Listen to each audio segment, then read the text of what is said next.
બધાઈને પ્રણામ. જય જિનેન્દ્ર. બધા સાતામાં છો ને?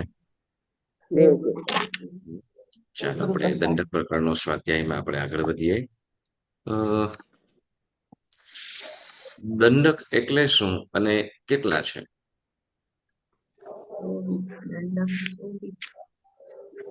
દંડક એટલે શું? દંડક કેટલા છે?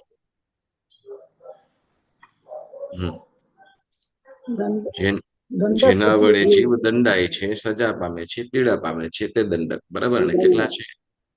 24. કયા કયા? 24. શરીર, 7 નારકનો 1, 7 નારકનો 1, 10 ભવનપતિ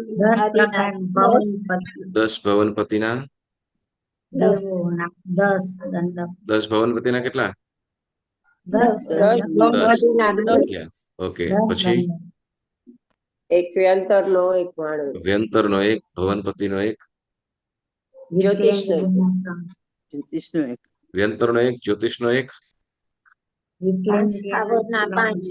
વૈમાનિકનો 1. બરાબર, 15 થયા. પછી 5 સ્થાવરના 5, વિકલેન્દ્રિયના 3. કેટલા થયા? મનુષ્યનો 1, ગર્ભજ તિર્યંશનો 1. આમ કુલ 24 દંડક થાય. બરાબર ને? તો 24 દંડકો છે, તો 24 દંડકોનું શું? કેમ 24 ને સંખ્યા રાખવામાં આવી? ઓછી વધતી નહીં. કારણ કે 24 દંડક છે એટલે 24 ભગવાન છે એટલે એની સ્તુતિ રૂપે છે. 24 દંડકમાં 24 જીનેશ્વર ભગવંતોની સ્તુતિ કરતા. બરાબર ને? હા, ને ગ્રંથકારની એવી વિવક્ષા. બરાબર, 24 દંડક, 24 જીનેશ્વરની સ્તુતિ કરવા 24 દંડક. બરાબર. તો આ 24 દંડક કીધા, તો 24 દંડકમાં કઈ કઈ વસ્તુઓ, કેટલી વસ્તુઓ કહેવામાં આવશે?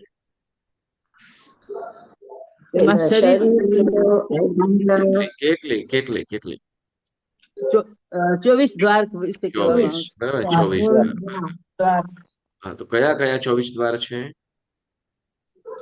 શરીર છે, અવગાહના છે, સંજ્ઞા,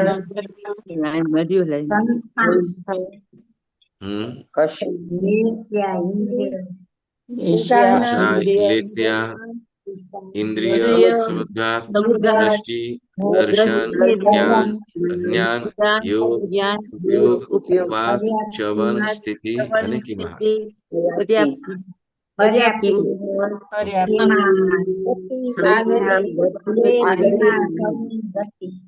ત્રીજી ચોથી ગાથાનો ગાથા મળી ગયો હશે ને તમને? પાકું તો આપણે કરીએ જ નહીં. કરીએ છીએ પેલા, એ તો કયો સરસ સરસ સરસ સરસ. ચાલો, ઓકે, ફાઇન. તો 24 દ્વાર. બરાબર ને? 24 દંડકમાં 24 દ્વાર આપણે 24 દંડકોમાં 24 દ્વાર. તેમાં આપણે શરીર દ્વારા આપણે પૂરું કરી ગયા. બરાબર, શરીર. તો કયા દંડકમાં કેટલા શરીર છે? એમ કે તો દંડક, દેવ દંડકમાં કેટલા શરીર હોય? દેવ દંડકમાં કેટલા શરીર હોય? બોલો બોલો. 3 શરીર. કયા કયા હોય? વૈક્રિય, તેજસ અને કાર્બન. માયાબેન, કયા કયા શરીર ન હોય? ઔદારિક અને ઔદારિક અને આહારક ના હોય. બરાબર. દિનુબેન, કેમ ઔદારિક શરીર કેમ ના હોય? કારણ કે તમને જન્મ ભવ પ્રત્યેક વૈક્રિય શરીર મળ્યું છે. ભવ પ્રત્યેક વૈક્રિય શરીર મળ્યું છે. હા, તો મનુષ્યને જેમ ભવ પ્રત્યેક ઔદારિક હોય, તો એને જેમ વૈક્રિય હોઈ શકે, તો એ લોકોને કેમ વૈક્રિય હોય તો આહાર ઔદારિક ના હોય? સાધના કરવાથી મળે છે. સાધના, તપશ્ચર્યા કરવાથી મળે છે. દેવો ભગવાનની ભક્તિ કરતા કરતા ઔદારિક શરીર ના મળે એ લોકોને? ઔદારિક ના ઉત્પન્ન થાય? ભક્તિનું બહુ છે જ નહીં. ત્યાં પ્રયોજન બધા સુખમાં લીન છે. હા, એ ભલે ને સુખમાં લીન, પણ ઔદારિક શરીર મળી જાય તો? બોલો દીપાબેન, માયાબેન, ટ્રાય કરો. ઔદારિક શરીર છે ને તે ભવ પ્રતીક છે અને જન્મથી જ મળે, હા બીજા કોઈ કારણ, બીજી કોઈ લબ્ધિથી કે એવી રીતના એને પ્રાપ્ત નથી થતું. ઔદારિક, બરાબર. હા. ઓકે. એટલે મૂળથી મતલબ કે જન્મથી જ મળી શકે છે, હા. લબ્ધિથી કે ગુણથી નહીં, બરાબર ને? યા. હા, હા. તો પછી માયાબેન, આહારક શરીર દેવોને કેમ ન હોઈ શકે? આહારક તો લબ્ધિ પણ હોઈ શકે ને, આહારક તો લબ્ધિ છે ને. એટલે એ લોકો સંયમ ક્યાં લઈ શકે છે? સંયમ શરીર હોય, 14 પૂર્વધર હોય. દેવમાં હમ. કોઈ પૂર્વધરી ના હોય, 14 પૂર્વધરી. પણ 14 પૂર્વધર શું, તે લોકો તો શું કહેવાય કે શ્રુત કેવલી જેવા હોય. હા, એની પણ મેં સંયમ ના રહી શકે, પચકાણ વ્રત પચકાણ કાંઈ ના કરી શકે. ઉત્કૃષ્ટ સંયમી હોવા જોઈએ, પ્લસ અમર ઋષિરામની લબ્ધિ હોવી જોઈએ. યસ, બરાબર, વેરી ગુડ. હા, કેમ કે દેવોમાં કેમ ન હોય? ત્યારે કહીએ કે આહારક લબ્ધિ કોને, તો કે પહેલા તો સંયમ હોય. શું? સંયમ, બરાબર. સર્વવિરતિ, બરાબર હોય. સર્વવિરતિ દેવોમાં ક્યારે પણ આવતી નથી. નથી. જ્ઞાન તો એ લોકોની પાસે અવધિ જ્ઞાન હોય, એટલે જે 14 પૂર્વધર ની અંદર જે એ લોકો બનવા માટે મહેનત કરતા હોય ને, એ બધું જ એમાં ઉત્પન્ન થઈ જાય છે, એ લોકોને અવધિ જ્ઞાન ની અંદર આવી જાય, બરાબર. પણ એ લોકોની પાસે વ્રત નથી, બરાબર. વ્રત નથી એટલે 14 પૂર્વ જેટલું જ્ઞાન કદાચ હોય, એના કરતા વધારે છે. લોક અવધિ જ્ઞાનની અંદર કેટલાક લોક ભાગને પણ જોઈ છે, અને અલોકના કેટલાક ભાગોને પણ જોઈ શકવાની શક્તિ છે, બરાબર. જાણે છે ને જુએ છે, પણ એની પાસે વ્રત નથી. વ્રત નથી એટલે તો કે એ લોકોની પાસે આ જે આહારક લબ્ધિ, અમર સુધી આહારક લબ્ધિ છે, એ ઉત્પન્ન થતી નથી, કે જેથી એ આહારક શરીર બનાવી શકે નહીં. નહીં. કંચનભાઈ, હા, સોરી, બોલો. તમે એમ કીધું કે એ લોકો પાસે 14 પૂર્વનું જ્ઞાન હોઈ શકે, અવધિ જ્ઞાન. હા, અવધિ જ્ઞાનથી એ લોકોને બધું હોય જાણી શકે છે. તો હા, તો પછી પૂર્વધર ને આ લોકોનો ડિફરન્સ શું? કોનું? એટલે તમે કહો કે આ લોકો પાસે 14 પૂર્વનું જ્ઞાન હોય હા. ને જે 14 પૂર્વધર હોય એની પાસે હોય જ્ઞાન, હમ. તો પછી 14 પૂર્વધર ને આ દેવલોકના દેવોને પણ 14 પૂર્વધર કહેવાય એમ? એ લોકો ના તો કહેવાય, અવધિ કારણ કે જ્ઞાની તે છે, અવધિ સંયમી જ્ઞાનની અંદર બધું આવી જાય. સંયમી નથી ને. યસ, એટલે અવધિ જ્ઞાનમાં છે ને, સાંભળો, અવધિ જ્ઞાનમાં છે ને, એ લોકો બધું જ જાણી જાય છે. અવધિ જ્ઞાનમાં એ લોકો શાસ્ત્રની અંદર રહેલી બધી જ વાતોને સમજી જાય છે, જાણી જાય છે. પુટ ઇન ટુ પ્રેક્ટિસ ના કરી શકે કઈ. શું? એ લોકો પ્રેક્ટિસ ના કરી શકે, સંયમ ને બધું જાણતા હોય તો હા, યસ. પ્રેક્ટિસ એની ના પાસે કરી જ્ઞાન બધું છે, શકે. એની પાસે જ્ઞાન બધું છે, પણ એ લોકોમાં જે આચરણ વ્રત છે, નથી. સંયમ આવવું જોઈએ, સંયમ ભાવ નથી. એ લોકોમાં સંયમ નથી, બરાબર. વ્રત નથી એટલે એની પાસે 14 પૂર્વધર કરતા પણ, જે કદાચ 14 પૂર્વધરનું જે જ્ઞાન કીધું ને, એના કરતા પણ વધારે. હા, 14 પૂર્વ છે, બરાબર ને? એ તો શું કહેવાય છે, આમાં આપણે 11 અંગ કીધા, બરાબર ને? હા. એમાં જે અંગ કીધા, 12 અંગમાંનું કોઈક એક અંગમાંથી, એક અંગમાં 14 પૂર્વનું જ્ઞાન છે. 11 જે અંગ કહેવામાં આવ્યા, તો એક અંગનો જ એક્ઝેક્ટલી મને જેમ એમાં દ્રષ્ટિવાદ નામનો પર્વ, અને એમાં 14 પૂર્વમાં શું કહેવાય, એક અંગની અંદર આ 14 પૂર્વનું જ્ઞાન આવેલું છે, એક જ અંગ. આપણે કર્મ ગ્રંથમાં કર્યું હતું ને. હા, યસ. હા, તો એ બધું જ એ જાણે છે, બધું જ્ઞાન, પણ એની પાસે સંયમ નથી, વ્રત નથી, બરાબર. એટલા માટે એ લોકોની એટલો પાસે ડિફરન્સ આહાર છે ને, હા, એટલો ડિફરન્સ છે એ લોકોનો ને, બે વચ્ચે એવો ડિફરન્સ છે. હા, એટલે ઓલાની પાસે જ્ઞાન છે, મનુષ્ય પાસે 14 પૂર્વનું જ્ઞાન છે, અને વ્રત પણ છે. જ્યારે અવધિ જ્ઞાની છે, એ 14 પૂર્વ જેટલો, જે 14 પૂર્વ જ્ઞાન છે ને, એના કરતા પણ વિશેષ અવધિ જ્ઞાનથી એ બધું જ જાણી જાય છે. અવધિ જ્ઞાનથી શાસ્ત્રની અંદર રહેલા બધી જ વસ્તુઓ જાણી શકે છે, પણ એની પાસે વ્રત નથી, એટલે આહારક શરીર ન આવી શકે, આહારક લબ્ધિ ન કરી શકે. આહારક શરીર જેવું કરી શકે, આહારક શરીર ન કરી શકે. વેકરી શરીરમાં વૈક્રિય શરીરમાં આહારક શરીર જેવું એ કરી શકે, પણ આહારક ન કરી શકે. ડુપ્લિકેટ કરી શકે, આહારક શરીરનું ડુપ્લિકેટ કરી શકે, પણ ઓરિજિનલ આહારક શરીર 14 પૂર્વધર હોય, જેની પાસે આહારક લબ્ધિ હોય એ જ. અને એ કોની પાસે હોઈ શકે? તો કે મનુષ્ય પાસે, એટલે સંયમી 14 પૂર્વનું જ્ઞાન હોય, આહારક લબ્ધિ ઉત્પન્ન થયેલી હોય, એવો જ મનુષ્ય આહારક શરીર બનાવી શકે. બરાબર. ચાલો, તો એક જીવને વધુમાં વધુ એક સાથે કેટલા શરીર હોઈ શકે? 4. 5 હોઈ શકે. એક સાથે. એક સાથે 4 હોઈ શકે. ઓકે. કેમ 5 ન હોય, 4 હોય તો એક કેમ બાકી રહી જાય? કેમ કે ઈ આહારક કરે તો વૈક્રિય ના, અને વૈક્રિય કરે તો આહારક, બે એક સાથે ના ઉપયોગ કરી. જેમ કોઈ મનુષ્ય છે, બરાબર ને, કોઈ મનુષ્ય છે, તો એ મનુષ્ય એની પાસે પાંચેય લબ્ધિઓ છે, તો પાંચેય શરીર છે, ઔદારિક, વૈક્રિય, આહારક, તેજસ અને કાર્બન. તો એમાં ઔદારિક અને વૈક્રિય આ બંને લબ્ધિઓ છે. તો મૂળ 3 શરીર તો છે જ, આહારક, સોરી, ઔદારિક, તેજસ અને કાર્બન. આ 3 તો દરેક મનુષ્ય પાસે રહેલા છે. પણ હવે કોઈ લબ્ધિ વાળો મનુષ્ય હોય, બરાબર, એવું પણ બની શકે કે 14 પૂર્વધરી હોય તો એની પાસે આહારક લબ્ધિ પણ હોય ને વૈક્રિય લબ્ધિ પણ હોય. પણ એ તો બે સારા જ માંથી, વાપરી શકે. એ બે લબ્ધિમાંથી ગમે તે એક જ લબ્ધિનો, એક સમયે ગમે તે એક જ લબ્ધિનો ઉપયોગ થઈ શકે.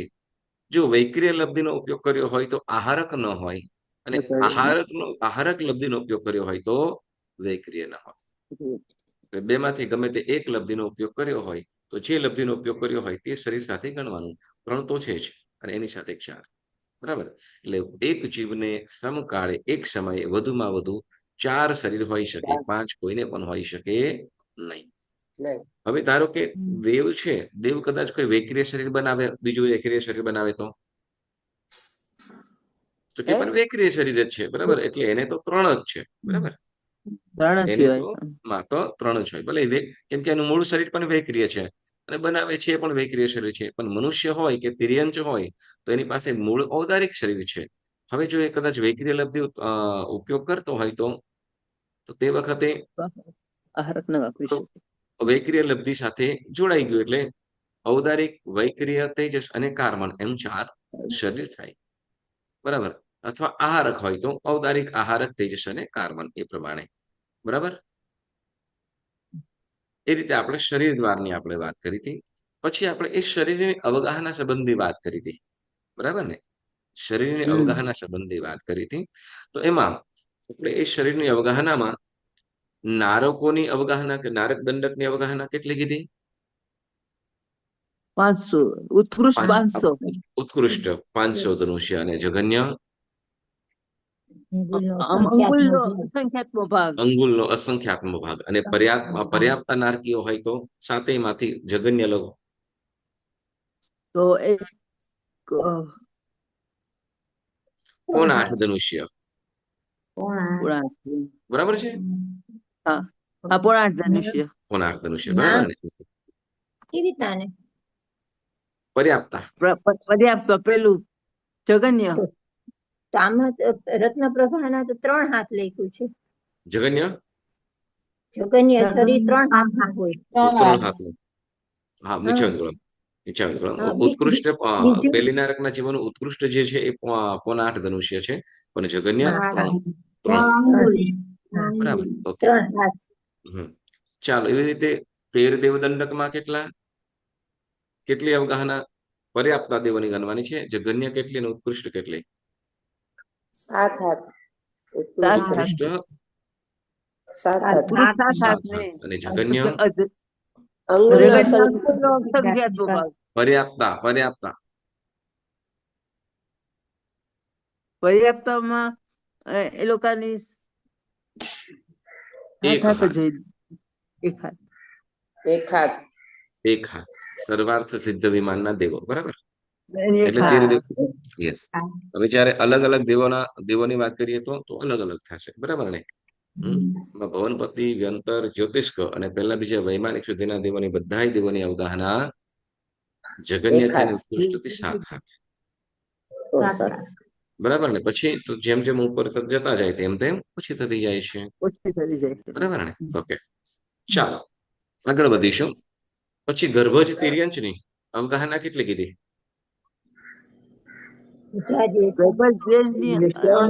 ગણ્ય અસંખ્યાત્મક ભાગ હા. અને ને 3 ગાઉ. ઉત્કૃષ્ટ ઉત્કૃષ્ટ 3 ગાઉ. ઉત્કૃષ્ટ 3 ગાઉ કે 1000 યોજન? 1000 યોજન. 1000 યોજન. 1000 યોજન. ઓકે. અને ગર્ભજ તિર્યંચની બરાબર. અને ગર્ભજ મનુષ્યની 3 ગાઉ. 3 ગાઉ. અને પર્યાપ્તા 3 ગાઉ ઉત્કૃષ્ટ કે જગન્ય? ઉત્કૃષ્ટ. ઓકે. જગન્ય અંગુલનો અસંખ્યાત્મક ભાગ. અંગુલનો અસંખ્યાત્મક અંગુલનો અસંખ્યાત્મક ભાગ બરાબર. 2 ઇન્દ્રિય જીવોની બાર ઉત્કૃષ્ટ. જગન્ય અંગુલનો અસંખ્યાત્મક ભાગ હા. અને 12 યોજન. ઓકે. 3 ઇન્દ્રિયની 3 ગાઉ. 14 3 ગાઉ. ઇન્દ્રિયની ઉત્કૃષ્ટ 3 ગાઉ. ઉત્કૃષ્ટ 3 ગાઉ. ત્રણ ગાઉ. ઉત્કૃષ્ટ 3 ગાઉ અને જગન્ય અંગુલનો અસંખ્યાત્મક ભાગ. અંગુલનો અસંખ્યાત્મક ભાગ બરાબર ને? 5 સ્થાવરોની અવગાહના અંગુલનો અસંખ્યાત્મક ભાગ. અંગુલનો અસંખ્યાત્મક ભાગ બરાબર ને? અંગુલનો અસંખ્યાત્મક ભાગ. 5 સ્થાવરોમાં કોઈ એવું ખરું ઉત્કૃષ્ટમાં અંગુલનો સંખ્યાત્મક ભાગ કરતા કોઈ વધારે હોય? હા, વનસ્પતિનો વધારે હોય ઉત્કૃષ્ટમાં. વનસ્પતિનો કેટલો? 1000 યોજન. 1000 યોજનથી અધિક. ઓકે. માપ કેટલા પ્રકારના કહેવામાં આવ્યા? 3 પ્રકારના. હમ 3 પ્રકારના. 3 પ્રકાર કયા કયા? આત્માંગુલ, પ્રમાણાંકુલ ને આત્માંગુલ. ઉત્સેદાંગુલ. ઉત્સેદાંગુલ. પ્રમાણાંકુલ, આત્માંગુલ. હા. ઉત્સેદાંગુલ, પ્રમાણાંગુલ, ઉત્સેદાંગુલ અને આત્માંગુલ બરાબર ને? ઓકે. તો અહીંયા જે આપણે શરીરની જે અવગાહના કહીએ છીએ આ 3 માંથી કયું માપ કહેવામાં આવ્યું?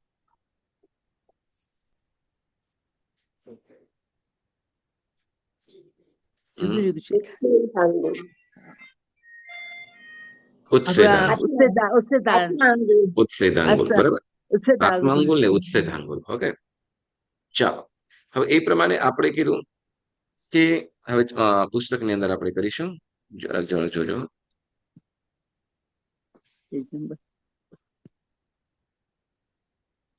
ઓકે. સ્ક્રીન ઉપર આવે છે?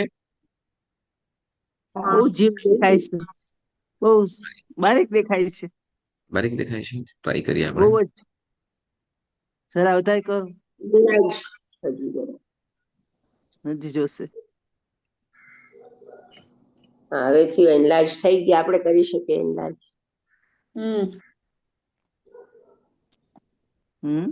નાની ગાથા છે આ. ઓકે.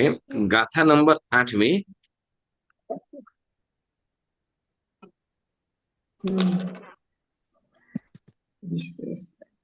ગાથા નંબર 8મી ખોલજો.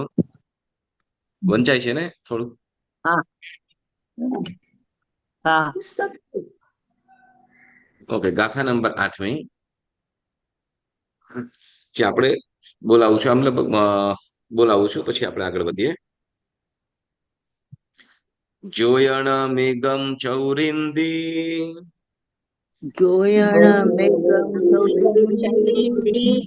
દેહ મુચ્ચતણમ સુએભણીયમ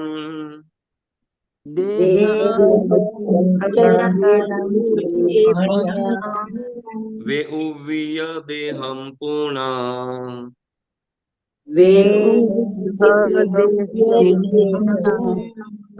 અંગુલ શંખમ સમારંભે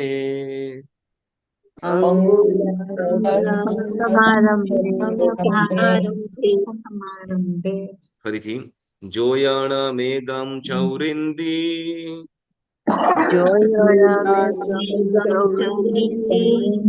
દેહ મુચ્ચતણમ સુએભણીયમ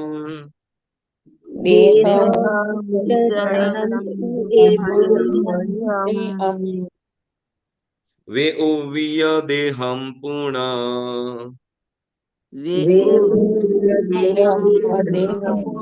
અંગુલ શંખમ સમારંભે અંગુલ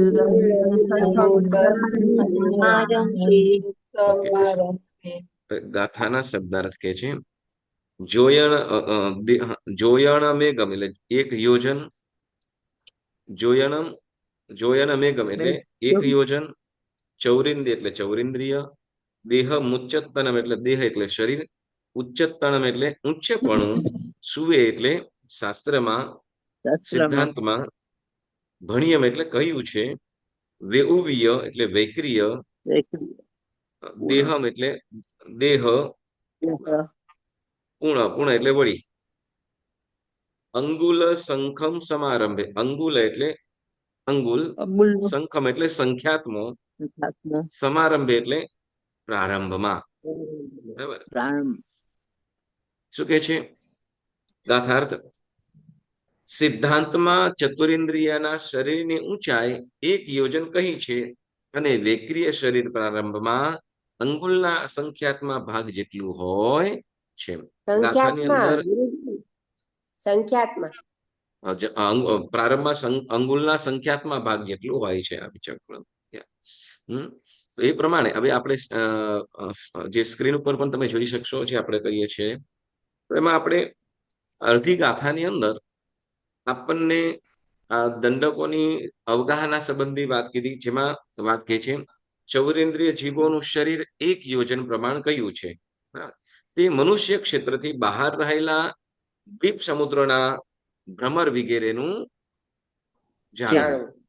ભ્રમરાદિકો એ અવગાહનાઓ સિદ્ધાંતમાં કહી છે. બરાબર, કે છે અઢી દ્વીપની બહારે જે દ્વીપ સમુદ્ર રહેલા છે તો ત્યાં એક યોજન પ્રમાણના એક યોજન પ્રમાણ અવગાહના વાળા એ જીવો ત્યાં રહેલા છે, ભમરાઓ વગેરે છે એ.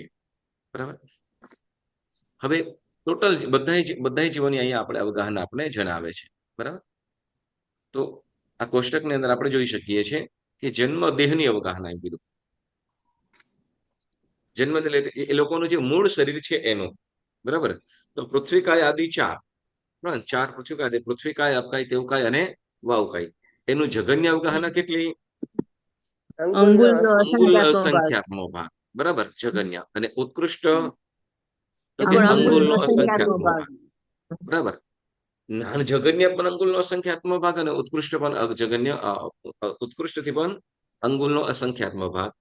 જ્યારે નારકમાં છે નારક, તો એમાં તો કે જગન્યમાં અંગુલનો અસંખ્યાત્મક ભાગ અને ઉત્કૃષ્ટ 500 ધનુષ્ય.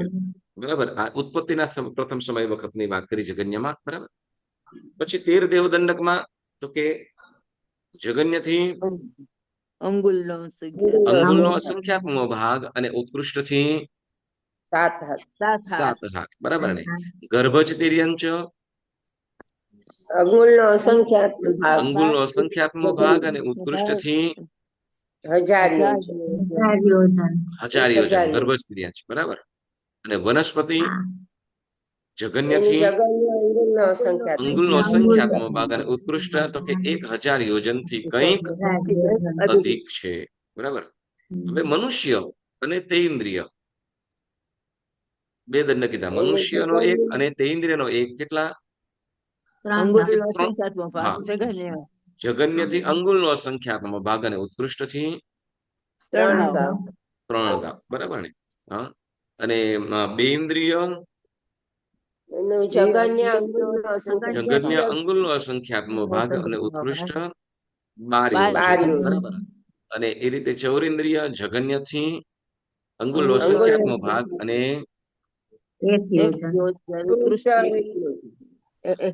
એક યોજન. બરાબર ને?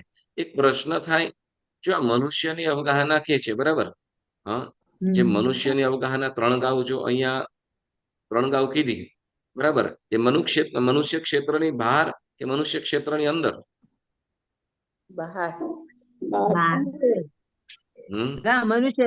અધિદ્વીપની બહાર કે અધિદ્વીપની અંદર? અધિદ્વીપની અંદર જ. જો અધિદ્વીપની અંદર આ 3 ગાવની અવગાહના હોય વિભાબેન, તો પછી જે છે શું કહેવાય, અધિદ્વીપને બહારે તો કેટલા? તો કે 1000 યોજનના હોય કે ના મનુષ્યો? હોય કે ના હોય? બહાર હોય જ નહીં ને. મનુષ્ય બહાર હોય જ નહીં. મનુષ્ય ક્ષેત્ર અદ્વૈતમાં અદ્વિતીય જ છે. ઓકે, પુણ્ય બધા જે કદાચ મનુષ્ય ક્ષેત્ર એટલે અઢી અંદર જ મનુષ્ય છે, એનાથી બારે મનુષ્ય હોય નહીં. બરાબર. નહીં. તો પછી આ ત્રણ ગાઉ એટલા મોટા મનુષ્ય ક્યાં હોઈ શકે? આ દેવકુરુ ને ઉત્તરકુરુ જે છે ને મહાવિદ્ય ક્ષેત્રમાં દેવકુરુ અને ઉત્તરકુરુ. ઉત્તરકુરુ દેવકુરુ અને ઉત્તરકુરુ જે ક્ષેત્ર આવેલા છે મહાવિદ્યમાં, તો ત્યાં રહેલા હા. મનુષ્યોના શરીર 3 ગાઉ જેટલા 3 ગાઉના. ઊંચા છે. બરાબર. ઓકે, હમ. તો હજુ એમ 3 ગાઉ જેટલા ઊંચા છે, તો બીજા જીવો કેટલા ઊંચા હશે એ વિચારવા જેવું ને. તો કે જેમ બીજા જે અમુક જીવો છે, બરાબર, ત્યાં રહેલા, જેમ આપણે અહીંયા જેમ સામાન્યથી બધા જેમ પ્રાણીઓના જેમ શરીર છે, એવી રીતે બીજા પ્રાણીઓ છે, તો એ લોકોના શરીર પણ એ રીતે છે. બરાબર. જે મનુષ્યનું 3 ગાઉ છે, બરાબર, તો એવી રીતે ત્યાં વગર ગાયો ભેંસો વગેરે કદાચ હોય, તો એ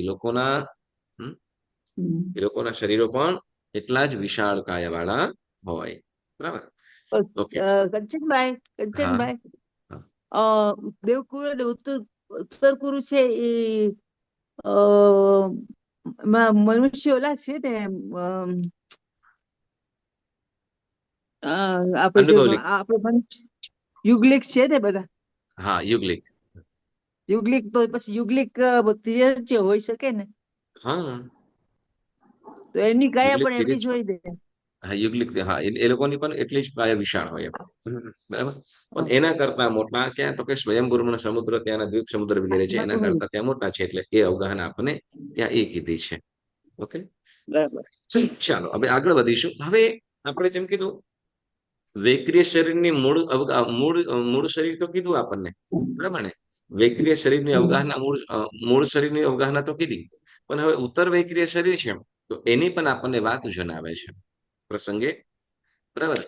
તો ઉત્તર વૈક્રિય શરીર એટલે શું? તો કે જેમ દેવો છે, તો દેવો અને નારકો પાસે કયું શરીર છે? વૈક્રિય શરીર. બરાબર. મૂળ શરીર વૈક્રિય છે.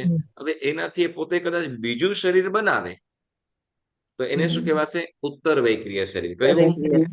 ઉત્તર વૈક્રિય શરીર. બરાબર. તો એવા હજારો લાખો શરીર બનાવી શકે. એ પોતાની હાઈટથી વધારે ઓછા, નાના મોટા ઊંચા વગેરે કરી શકે છે. બરાબર. તો કેવું એ શરીર કેટલું કરી શકે એની વાત કરે. વળી જેમ મનુષ્ય છે, તો મનુષ્ય પાસે પણ કોઈ મનુષ્ય પાસે વૈક્રિય લબ્ધિ હોય અને એ વૈક્રિય લબ્ધિનો ઉપયોગ કરે, તો એને શું કહેવાશે? તો કે એનું વૈક્રિય લબ્ધિ. બરાબર ને. તો એ વૈક્રિય શરીર બનાવે તો કેટલું ઊંચું બનાવી શકે? તો એની પણ અહીંયા આ પ્રસંગ અવગાહના દ્વારની અંદર વાત કરે છે, શરીરની અવગાહના. બરાબર. તો આ વૈક્રિય શરીરની અવગાહના મૂળ અને ઉત્તર. મૂળની આપણને કહી દીધી દેવદંડકમાં, આપણને ઉત્તર વૈક્રિય શરીર, તો એની આપણને વાત જણાવે છે. તો વૈક્રિય શરીરની અવગાહના સ્ક્રીન ઉપર દેખાય છે ને, બધાને વાંચી શકાય છે ને? ઓકે. તો કે છે વૈક્રિય શરીરની અવગાહના કે જે દંડક પદોમાં વૈક્રિય લબ્ધિ પૂર્વે જણાવી છે, તે દંડક પદોમાંના જીવો જ્યારે વૈક્રિય શરીરની રચનાનો પ્રારંભ કરે, ત્યારે પ્રારંભમાં અંગુલના અસંખ્યાતમાં ભાગ જેવડું નાનું વૈક્રિય શરીર બનાવે છે. શું કીધું? જે દંડક પદોમાં વૈક્રિય લબ્ધિ પૂર્વે જણાવી છે, એટલે પૂર્વે એટલે પહેલા કયા દંડકોની અંદર વૈક્રિય લબ્ધિ કીધી છે? દેવો, નારક, નારક અને દેવો. આપણે લબ્ધિ પહેલા જુઓ. લબ્ધિ છે મનુષ્યમાં છે. મનુષ્ય, ગર્ભજ પછી તિર્યક, વાયુકાય. બરાબર. અને પછી આપણે જે દેવદંડક છે, એને તો મૂળ છે જ, બરાબર ને. દેવદંડક અને નારક, આ લોકો જ્યારે પણ વૈક્રિય શરીર બનાવવાનું શરૂઆત કરે, તો પ્રારંભમાં એટલે શરૂઆતની અંદર બનાવી તે વખતે તો કે કેટલું શરીર હોય? તો કે અંગુલનો સંખ્યાતમો ભાગ. કેટલું? અંગુલનો સંખ્યાતમો ભાગ. એ પણ એકદમ નાનું હોય, પરંતુ જે અંગુલનો અસંખ્યાતમો ભાગ કીધો, એના કરતા અસંખ્ય ઘણું મોટું. શું કીધું? જે અંગુલનો અસંખ્યાતમો ભાગ છે ને, એ પણ અતિ સૂક્ષ્મ થઈ જાય છે, અને અંગુલનો સંખ્યાત્મક ભાગ છે એ પણ એકદમ નાનું થઈ જાય છે. પણ જે અંગુલનો અસંખ્યાત્મક ભાગ કીધો એના કરતા અસંખ્ય ઘણું મોટું, પણ છતાંય અસંખ્યાત અસંખ્ય ઘણું મોટું એટલે સંખ્યાત્મક ભાગ એમ. બરાબર. એટલે સૌથી નાનું માપ કરીએ તો અંગુલનો અંગુલનો અસંખ્યાત્મક ભાગ અસંખ્યાત્મક આવે ભાગ, ને, પછી અંગુલનો અસંખ્યાત્મક પછી ભાગ, સંખ્યાત્મક ભાગ આવે ને. હા પછી સંખ્યાત્મક યા એટલે હા હવે હા ઓકે સંખ્યાત્મક અંગુલનો અસંખ્યાત્મક ભાગ છે એના કરતા કેટલા અંગુલનો સંખ્યાત્મક ભાગ એ કેટલું મોટું, તો કે અસંખ્ય ઘણું મોટું એમ, હા હા પણ છતાં એકદમ નાનું. બરાબર. હમ. ત્યારબાદ તે શરીર વધતું વધતું યાવત મનુષ્યનું શરીર કંઈક 1,00,000 યોજન સુધીનું પણ થઈ જાય છે, પરંતુ પ્રારંભમાં તો તેટલું જ નાનું બને છે. એટલે હવે મનુષ્યનું કીધું કે મનુષ્યનું શરીર કેટલું, તો કે કંઈક અધિક 1,00,000 યોજન સુધીનું થાય છે. એટલે 1,00,000 યોજનથી કંઈક અધિક કેટલું, તો એ આપણને આગળ જણાવે છે. મનુષ્ય જ્યારે વૈક્રિય શરીર બનાવે ત્યારે એનું જગન્ય શરીર કેટલું કીધું, અંગુલનો અંગુલનો સંખ્યાત્મક ભાગ. સંખ્યાત્મક ભાગ. બરાબર. ભાગ. હવે જો વધતું જાય છે એટલે પોતે રોકે નહીં, બનાવતો જાય તો કે 1,00,000 યોજનથી કંઈક અધિક જેટલું શરીર બનાવે છે. કંઈક અધિક એ આપણે કેટલું છે એ પછી આપણે જોઈએ. બરાબર. પરંતુ પ્રારંભમાં તો તેટલું જ નાનું બને છે. એટલે કેટલું, તો કે અંગુલના સંખ્યાત્મક ભાગ જેટલું. અહીં જાણવાનું એ છે કે જન્મ શરીરની રચના સમયે પ્રારંભમાં તે જન્મ શરીર મૂળ શરીર અંગુલના અસંખ્યાત્મક ભાગ પ્રમાણ જેટલું નાનું બને છે. જન્મ સમય એટલે જેમ કે નારકો અને દેવો. કોની વાત કરે છે? નારકો અને દેવો એ લોકોની પાસે જન્મથી કયું શરીર હોય છે? વૈક્રિય. બાળકો પાસે વૈક્રિય વૈક્રિય હોય બરાબર ને? છે. હા. તો હવે વૈક્રિય શરીર તે વખતે તો કે વૈક્રિય શરીર બનાવવાનું પ્રારંભ કરે જીવ ઉત્પન્ન થયાનો ત્યારે તો કે અંગુલના અસંખ્યાત્મક ભાગ જેટલું હોય. કેટલું? અંગુલના અસંખ્યાત અંગુલના અસંખ્યાત્મક ભાગ જેટલું હોય છે. દેવો અને નારકોને જ્યારે એ લોકો ઉત્પન્ન થાય અને પછી જે તે વખતે શરીરની જે રચના કરતા હોય તે વખતે અંગુલનો અસંખ્યાત્મક ભાગ. બરાબર. અને હવે આગળ અને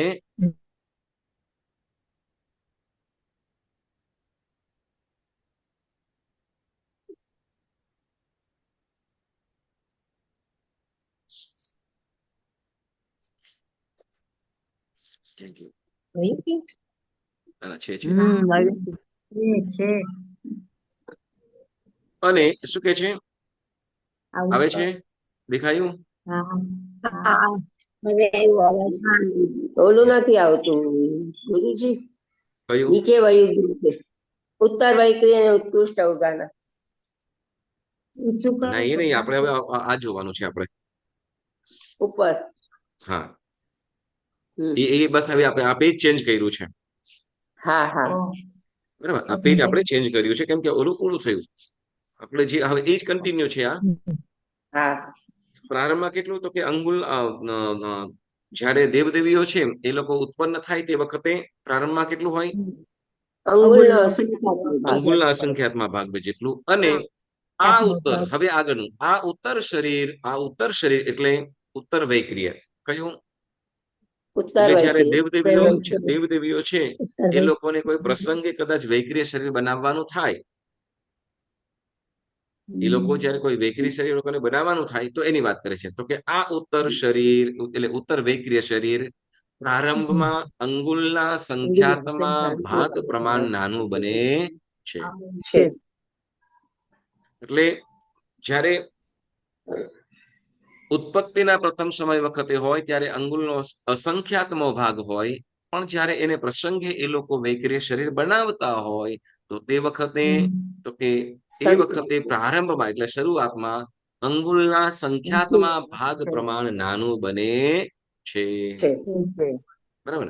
કે છે હવે અપવાદ રૂપે કહે છે કે ઉપર કહેલા ઉત્તર વૈક્રિયના પ્રારંભમાં જે અંગુલના સંખ્યાત્મક ભાગની અવગાહના કહી છે તે ગર્ભજ તિર્યંચ મનુષ્ય તથા દેવનારકોની અપેક્ષાએ છે.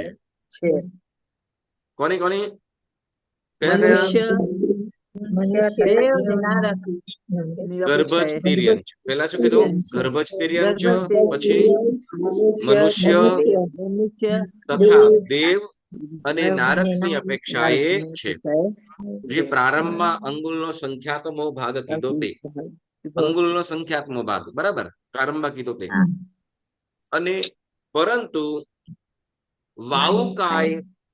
વાહુકાય જ્યારે વૈક્રિય શરીરની રચના કરે છે ત્યારે તેનું ઉત્તર વૈક્રિય શરીર તો પ્રારંભમાં પણ અંગુલના સંખ્યાત્મક ભાગ જેવડું જ હોય છે, કારણ કે વાયુકાયનું કોઈ પણ શરીર ઉત્કૃષ્ટથી પણ અંગુલના અસંખ્યાતમાં ભાગ જેટલું જ છે.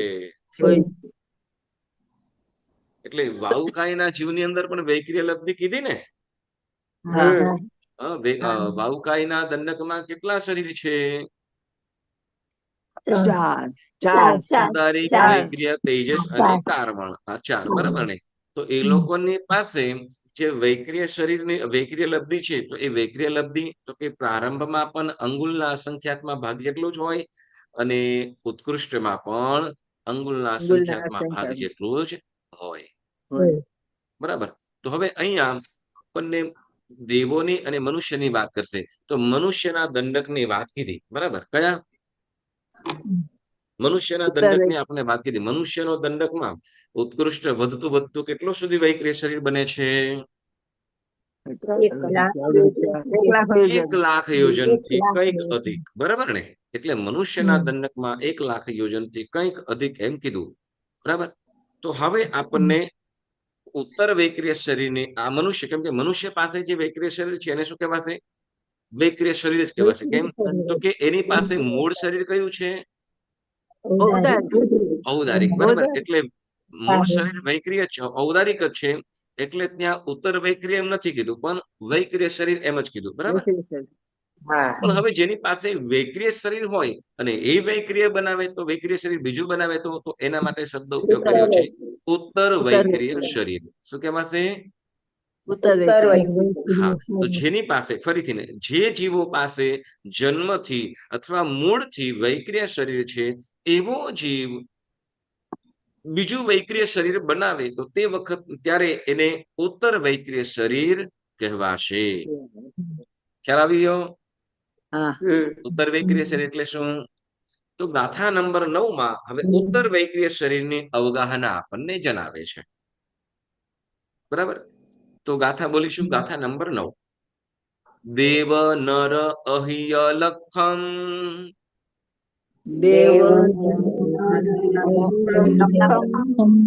તિરિયાણમ નવય જોયણ સયાઈમ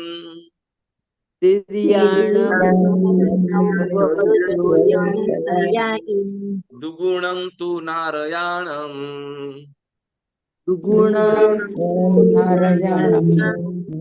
હણિયમ વિઉવ્ય શરીરમ.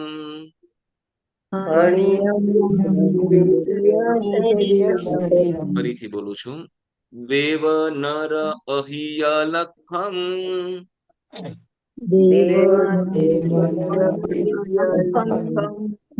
તિરિયાણમ નવય જોયણ સયાઈમ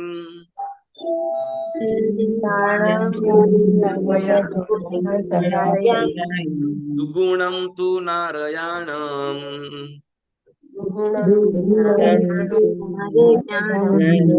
હણિયમ વિઉવ્ય શરીરમ.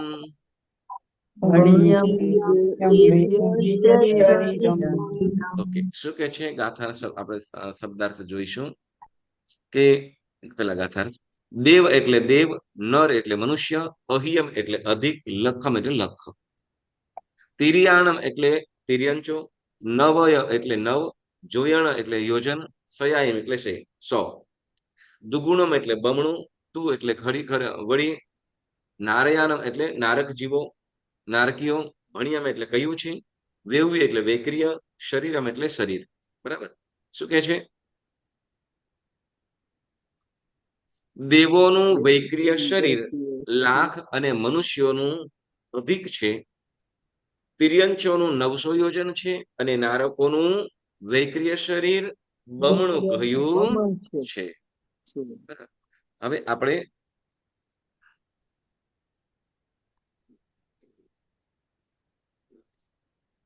હા હવે ઉત્તર વૈક્રિય વંચાય છે.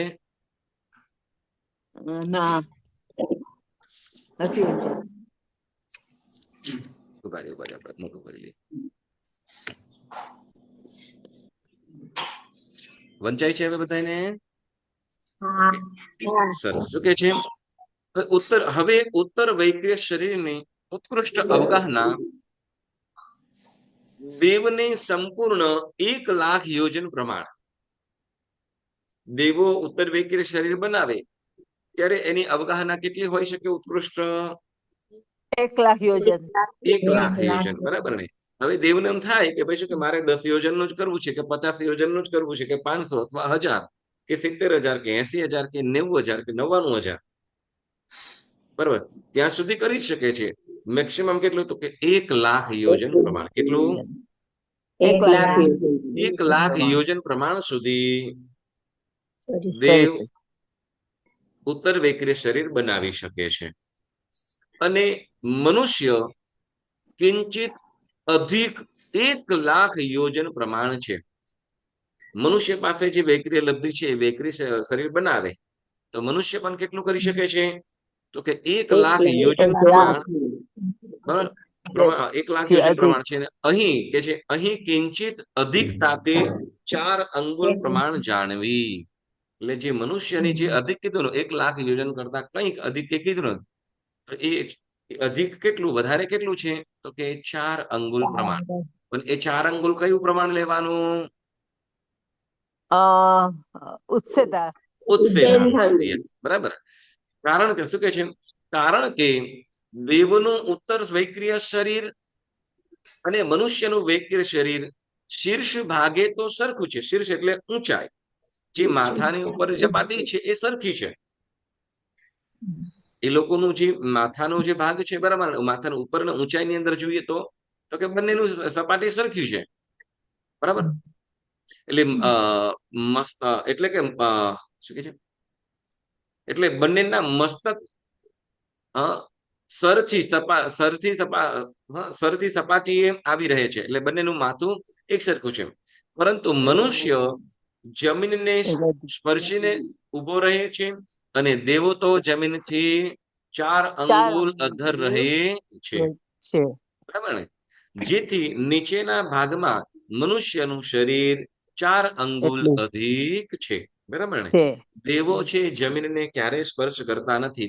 દેવો હંમેશા જમીનથી 4 અંગુલ વધારે હોય છે. મનુષ્ય તો કે જમીન પર સ્પર્શ કરીને રહેલા હોય છે, બરાબર. એટલે મનુષ્યનું 4 અંગુલ અધિક છે અને દેવનું શરીર મનુષ્યથી 4 અંગુલ ન્યૂન છતાં સંપૂર્ણ 1,00,000 યોજનનું હોય છે. એટલે દેવોનું જે શરીર છે કેટલું છે? તો કે 1,00,000 યોજન સંપૂર્ણ હોય છે, બરાબર. હવે કે છે કે આવું, હવે આ ઉત્તર વૈક્રિય શરીર, આપનો પ્રશ્ન તો થાય ને કે આવું મહાન વૈક્રિય શરીર શ્રી વિષ્ણુકુમાર મુનિએ વર્ષાકાળમાં એક સ્થાને સ્થિર રહેલા મુનિ મહાત્માઓને ધર્મ દ્વેષથી દેશમાંથી ચાલ્યા જવાનું કહેનાર અને કોઈ પણ રીતે નહીં સમજનાર મહાપાપી નમુચી પ્રધાનને સજા કરવા માટે શ્રી મુનિસુરત સ્વામીના શાસનમાં બનાવ્યું હતું. જે આપણે સમકીર્તના 67 બોલની સજ્જાએમાં જે કયું લબ્ધિ પ્રભાવક, 8 પ્રકારના પ્રભાવકમાં જે લબ્ધિ પ્રભાવક છે એમાં વૈક્રિય લબ્ધિનો ઉલ્લેખ આવ્યો હતો, બરાબર. તો એ જેમાં આ વિષ્ણુકુમાર મુનિની વાત આપણે સાંભળી હતી, પણ છતાંય આ આવતી વખતે પ્રસંગે આપણે આ વૈક્રિય લબ્ધિની વાત એ કેવી રીતે બન્યું હતું, કેવી રીતે કર્યું હતું એની વાતો આપણે આવતી વખતે ચોક્કસ જાણીશું. હવે આગળ વધીએ. તથા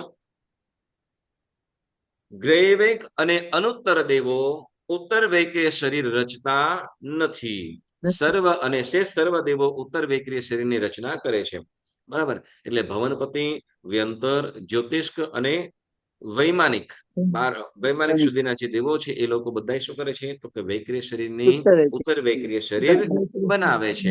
જ્યારે ગ્રૈવેક અને અનુત્તરવાસી દેવો છે એ લોકો ઉત્તર વૈક્રિય શરીર વૈક્રિય શરીર બીજું બનાવતા નથી. બરાબર. હવે એમાં કે છે કે દંડક 24 દંડકમાં ઉત્તર વૈક્રિય શરીરની અવગાહના પણ સાથે જણાવી દે છે. તો આપણે જોઈ લઈએ. વાવકાયના જીવોની ઉત્તર વૈક્રિય શરીરની જગન્ય અવગાહના અંગુલનો સંખ્યાત્મક ભાગ ઉત્કૃષ્ટ અંગુલનો જગન્ય અને ઉત્કૃષ્ટ બંને રીતે અંગુલનો સંખ્યાત્મક ભાગ. 13 દેવદંડકમાં જગન્યથી અંગુલનો સંખ્યાત્મક ભાગ ઉત્તર વૈક્રિય શરીર સમજવાનું. સંખ્યાત્મક ભાગ અંગુલનો સંખ્યાત્મક ભાગ અને ઉત્કૃષ્ટ તો કે 1,00,000 યોજન. બરાબર. હવે પછી ગર્ભજ મનુષ્ય તો કે ગર્ભજ મનુષ્યમાં તો કે પ્રારંભમાં તો કે અંગુલનો સંખ્યાત્મક ભાગ અને ઉત્કૃષ્ટથી તો કે 1,00,000 યોજનથી કિંચિત કંઈક અધિક. બરાબર. હવે કે છે તિર્યંચમાં ગર્ભજ તિર્યંચો કયો ગર્ભજ તિર્યંચ તો કે ગર્ભજ તિર્યંચમાં જે શરીર કયું છે જગન્ય અંગુલનો સંખ્યાત્મક ભાગ અને ઉત્કૃષ્ટ તો કે 900 યોજન. કેટલું 900 યોજન. બરાબર. હવે પ્રશ્ન થાય 1000 યોજન તો એ લોકોનું મૂળ શરીર છે વિભાબેન અને ઉત્તર વૈક્રિય શરીર બનાવે તો 900 યોજન એ તો નાનું થઈ ગયું. પ્રશ્ન થાય કે ન થાય દિનુબેન? પ્રશ્ન થાય તો ચોક્કસ આવતી વખતે પ્રશ્ન થાય તો યાદ રાખજો, આવતી વખતે મને પૂછજો તો જવાબ આપીશ. ઓકે. અને હવે ત્યાર પછી નારકના જે નારકનો દંડક છે. બરાબર. નારકનો દંડક તો એમાં જગન્ય તો કે અંગુલનો સંખ્યાત્મક ભાગ અને ઉત્કૃષ્ટ કહીએ છીએ તો કે નારકોને તો કે પોતાના દેહ જન્મથી બમણું શરીર. કેટલું? જન્મદેહથી બમણું શરીર. બરાબર. તો હવે અહીંયા કીધું જન્મદેહથી બમણું એટલે અહીંયા કીધું 1000 ધનુષ એમ કીધું. 1000 ધનુષ કીધું ને. બરાબર. કે 7મી નારકના જીવોનું ઉત્કૃષ્ટ શરીર કેટલું છે? 500 ધનુષ્ય. 500 ધનુષ્ય. અને વૈક્રિય શરીર બનાવે ઉત્તર વૈક્રિય શરીર બનાવે તો કે એનાથી ડબલ એટલે 1000 યોજન જેટલું 1000 ધનુષ્ય. બરાબર. હવે એ રીતે પહેલી, બીજી, ત્રીજી, ચોથી એનું જે મૂળ શરીર છે એનાથી ડબલ કરી દેવાનું. જેમ 6ઠ્ઠી નરકનો જીવ છે તો એનું ઉત્તર વૈક્રિય શરીરની અવગાહના કેટલી હોઈ શકે તો કે 500 ધનુષ્ય. 5મી નરકના જીવોનું ઉત્કૃષ્ટ વૈક્રિય ઉત્તર વૈક્રિય શરીર તો કે ઋષિ ધનુષ્ય. બરાબર. એવી રીતે ડબલ ની અંદર જોઈ લેવાનું. અને શેષ 7 દંડકમાં વૈક્રિય શરીર છે જ નહીં. તો એ 7 દંડકો કયા? કોણ કહેશે? જલ્દી ફટાફટ બોલી જશે.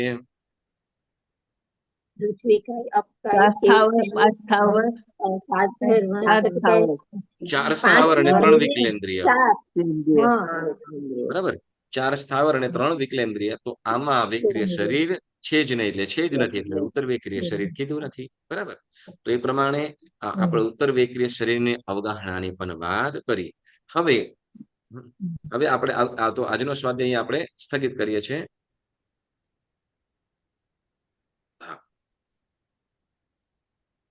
ગુરુજી આમાં જે પોસ્ટક છે ને એમાં બધામાં અંગુલનો અસંખ્યાત્મક ભાગ છે તો એ અંગુલનો સંખ્યાત્મક કે અસંખ્યાત્મક ભાગ છે?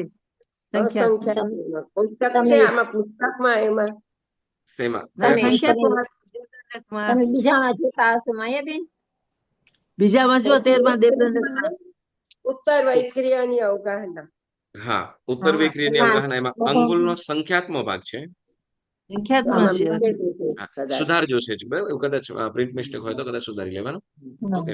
તો એ પ્રમાણે અહીં આપણે આ શરીરની આપણે અવગાહના દ્વારા જાણ્યું. હવે એમ કે છે કે વૈક્રિય શરીર છે તો દેવો છે, તિર્યંચો છે, મનુષ્યો છે, નારકીઓ છે એ ઉત્તર વૈક્રિય શરીર કેટલા સમય સુધી રાખી શકે એની વાત આપણે આવતી વખતે સાંભળીશું. ખૂબ જ સરસ મજાના આપણને આ ભાવાર્થ જણાવે અને શબ્દો શું કહેવાય તત્વની અંદર આપણને ઘણું બધું જાણવા મળે છે. બરાબર. તો આ બધું મને જાણતા ઘણો બધો લાભ થાય છે. તો એ લાભની વાતો પણ આ વૈક્રિય શરીરથી, અને આને નથી સમજતા તો એ જીવો કેવા ભોળાશપણામાં આવી જાય છે, અને કેવા જેને ચમત્કારોને બધું સમજી લે છે. તો એ બધી વાતો પણ આવતી વખતે જ આપણે સાંભળીએ તો જાણીશું. તો આજનો આપણે આ દંડકનો સ્વાધ્યાય આપણે સ્થગિત કરીએ છીએ. જેના આજ્ઞા વિરુદ્ધ કંઈ પણ બોલાયું હોય તો મન વચન કાયાથી ત્રિવિધે મિચ્છામિ દુક્કડમ. રાત્રે આપણે મહાપસત્તિઓને વંદનમાં